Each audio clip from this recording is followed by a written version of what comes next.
Hey guys, welcome back to Chit Chat with Chip. Mwaiseni, hope you're all good. I'm back this time with another video which is all about what I am learning as I am setting my goals and what setting goals has taught me. And specifically, this is based on my challenge that I have, which is saving £12,000 by August 2021. So this video, like I said, is about what setting goals has taught me, is teaching me, and why it's important. Before I go off and just go right into it, I just want to say a quick thank you to all the people that have followed me. And if you do like this video, please make sure that you like it and make sure that you share, and anything specific on my channel, make sure that you share that as well. Get people to subscribe or to follow. I'll be really grateful, so thank you. But let's get right into it. So what setting goals and what setting myself this £1,000 challenge has taught me is, number one, the importance of having a goal. I haven't even started talking about being specific, etc., but just literally having a goal. When setting goals, you need to have a reason as to why you're doing something. Why is the biggest question here. It's something that will always bring you back to why you are doing what you're doing, and it will always remind you why you are going through what you're going through. So it's important to have a goal and to have a why as to why you're doing something. Otherwise, you're just gonna go off track. It's simple as that. You're not gonna be looking forward to what you want to achieve. You won't have anything motivating you. You won't have anything that's gonna give you that momentum to keep going. So you need to have a why as to why you're doing your goals, and you need to be specific with your goals. So what exactly it is that you want to achieve. So if I give my example of my saving £12,000 a month, my goal was specific in that I said to myself that in August last year I was going to save £12,000 by the following August. So that gave me 12 months in order to save £12,000. So it's very specific. It wasn't just, oh, I want to save money. Cool, you want to save money, but you can save £10 and that's having saved money, right? I had to be specific about what I wanted to achieve. And my why obviously was the fact that it was going to go towards my deposit for a home, and that was my why. And I always go back to that because that is something that I want. You need to have a time frame of when you want to have achieved your goals. So I obviously gave myself 12 months from August to August to save £12,000. So set a date, especially when it comes to financial goals.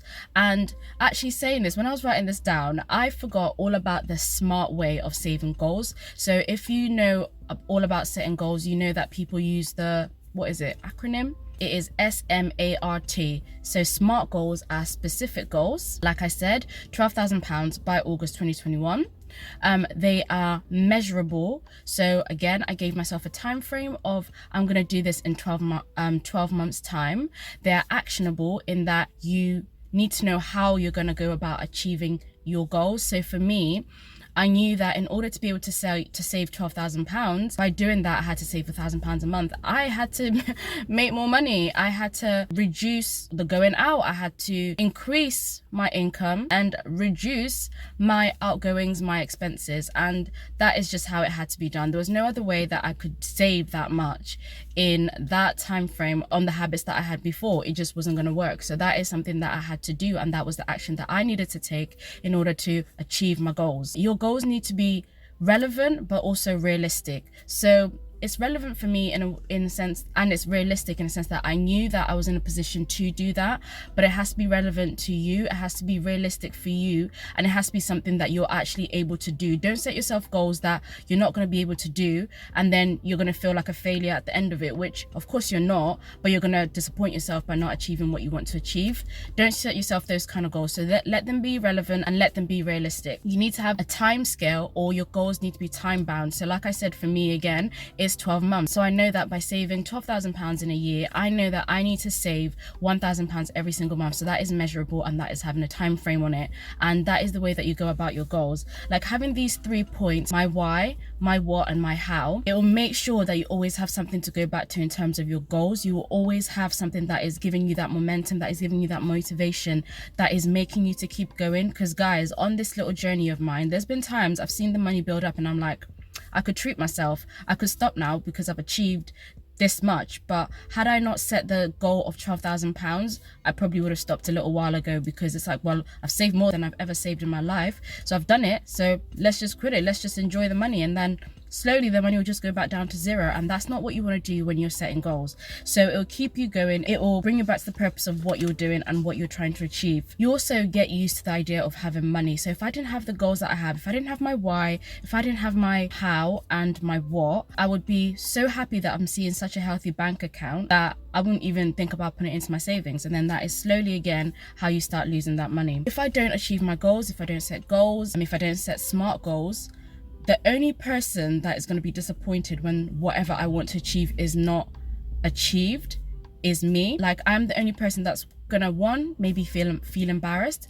I'm gonna be the only person that's gonna feel disappointed in myself, and I'm the only person that's gonna beat myself up. But we're not here to beat ourselves up, because that's helping nobody. So it's almost like, to have goals, you need to be able to set clear, precise, executable goals. And the more you set yourself little goals, so if you want to do this, you have to start small if you really want to. And the more you set yourself little goals and then you achieve those goals, that's going to build your confidence in yourself and in your capabilities. So don't doubt yourself, you can do it. And then if some goals are not achievable and that you don't achieve what you say to yourself, remember that you're not a failure. It's, yeah, you might have failed the little goal, but there's always a chance to start again tomorrow. But you are not a failure, but at least you've tried and you've probably got to a good stage. But maybe the reason you might have failed is your goals were not specific enough, you didn't do the actions that you needed to take, and then maybe you just need to go back to your goals and reevaluate, start again. Setting goals has also taught me the importance of accountability, which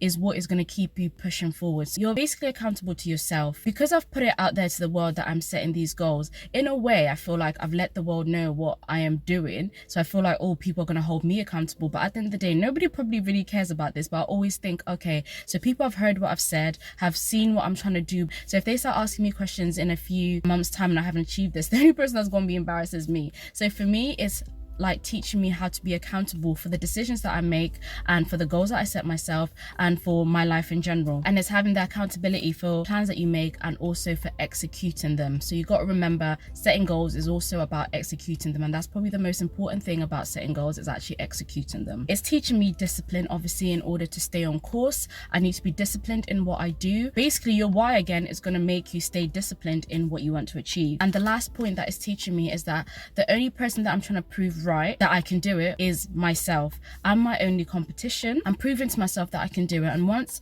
you achieve these mini goals and also the big goals, it will build your confidence and it will make you realize your capabilities and that you're actually able to do a lot of things if you just put your mind to it. Because a lot of times I think we are our own limiting factors, that we limit ourselves in how much we can actually achieve, when we actually can achieve so much more.